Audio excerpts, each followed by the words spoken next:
Hey, good morning, everybody. It's been a couple days since I've done my last daily yap, sorry. But anyway, so I'm back.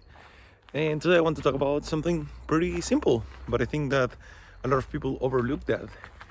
And it's the statement that yearly inflation doesn't matter nearly as much.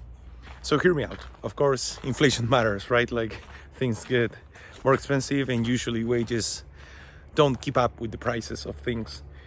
But the statement that I want to make is that yearly inflation doesn't really matter that much. Now, sure, let's say that you have like what's the average inflation? Like 4%, 4%, 3%, at least for developed countries. So as time passes, if you have like, let's say 10 years in a row, so 3%, 3%, 3%, you have a certain inflation, which is the expected amount, right? Like people will complain, but it's nothing awful, right? To have that much inflation. However, what happened during COVID, because that hit us all. And usually what happened is that if it wasn't like right at the years of COVID, usually like the following years, so like 21, 22, those years experimented like really high inflation. And why I'm saying that yearly inflation doesn't matter as much, it's because inflation is a compounding thing, right? So if inflation is like 3%, that means that prices the next year will be 103%. And then if it's 3% again, it's going to be a little bit more than 106, right? Because you already have like the 3% of the 3%, which is not that much. But when you do that like many times in a row, that's exponential growth. And I think that that's what a lot of people don't really realize, which is that, okay, let's say that you were like 3 years of 3% inflation. That should be around 10% inflation, which is, fine. It's once again, it's what's expected. However, if in one of those years you had like, say, 8% inflation, right? Like a lot, or maybe like a 6% inflation, then even if in the other years you only had like 3%, and let's say that the 10% was at the beginning, then even if at the next years you only had 3% inflation, that would still mean that it's going to be more than 10% inflation, right? It's going to be like 12, 13. And once again, maybe these numbers are not as wild, right? Like they are not like as separate from each other, but that small difference, it's going to compound over time, because even if you keep like adding 3 and 3 and 3, it's already much higher than the other one. And also, what happens in the real world? In the real world, you don't get like just one bad year. Usually it's like a couple of bad years. So, for example, I don't want to like say that I know the numbers. I know that I've watched the numbers, but I don't remember correctly.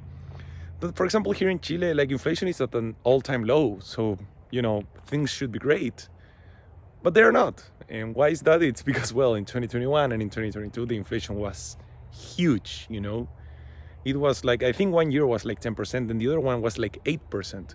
So even if you expect a relatively high inflation, let's say 4% per year, in just 2 years, you made 18%, which is what you should expect in 2 years. And then keep into consideration that, sorry, I said that wrong.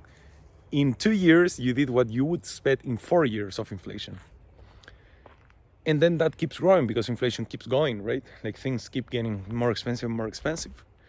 So, yeah, I mean, I think that makes the point pretty clear on why like the yearly inflation doesn't matter as much. You need to look at the broader picture, right?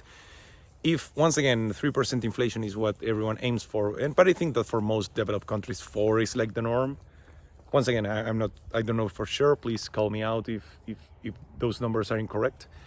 But even if you're expecting that, say over 10 years, it's going to be like, okay, 4, 4, 4, 4, 4, which should add up to something like 40 in 10 years.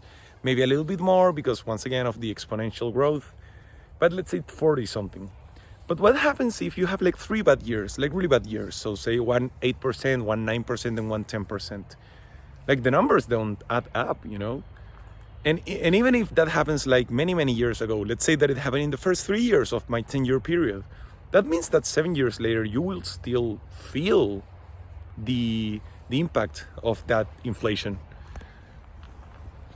And that's the thing, like people don't realize that what matters, what hurts, is the compounding effect of interest more than the year-to-year change. And once again, like wages, they should, like honestly go up with inflation.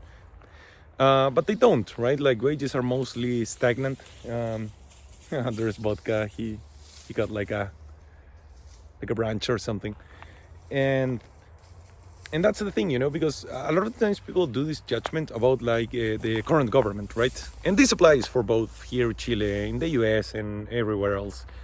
It's like, oh, but look, like the inflation is super high or like super low. Well, what they don't realize is that at least here in Chile, the terms are 4 years.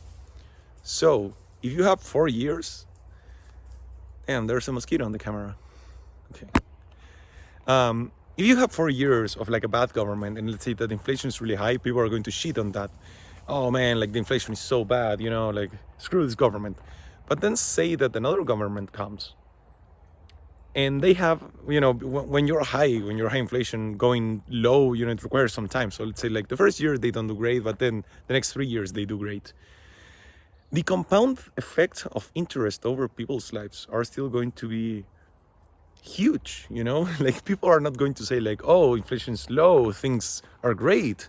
No, it doesn't work that way, because it already was high like back then, and now that snowball is just going to keep growing. And honestly, it doesn't look like it's ever going to stop, like except for maybe like Japan and maybe South Korea. I don't think that there's been many places where people have had deflation, which is not a good thing, by the way. But the point being is that, yeah, I mean, I think that we as humans that actually look at these things, we should understand that the compound interest is what matters most in your life. And this honestly, this tells you a lot more about like, countries. Because even if you have like a very bad run many years ago, and now you're like, yeah, but now things are like stable, are good. I mean, well, sure, they are relatively good compared to what you had before. But things are not going to be great. Like even if let's say the Argentina case, right? Argentina has had inflation for so long, but so freaking long. And right now, I think the current government is doing things, okay, regarding inflation. That doesn't mean that people suddenly feel that, oh, things are affordable again. No, they're not. They're like, okay, well, at least I can save a little bit more and it makes sense. But it's not like, oh, the standard of living suddenly dropped and everyone's happy. So yeah, I mean, I just wanted to jump about this a little bit, because I think that people overlook, or should I say overestimate, what yearly inflation is, and they underestimate or overlook what the compound effect of inflation is. And I think that we should look more into that. So anyway, this has been Daily Up. I don't know what number. I'll see you tomorrow.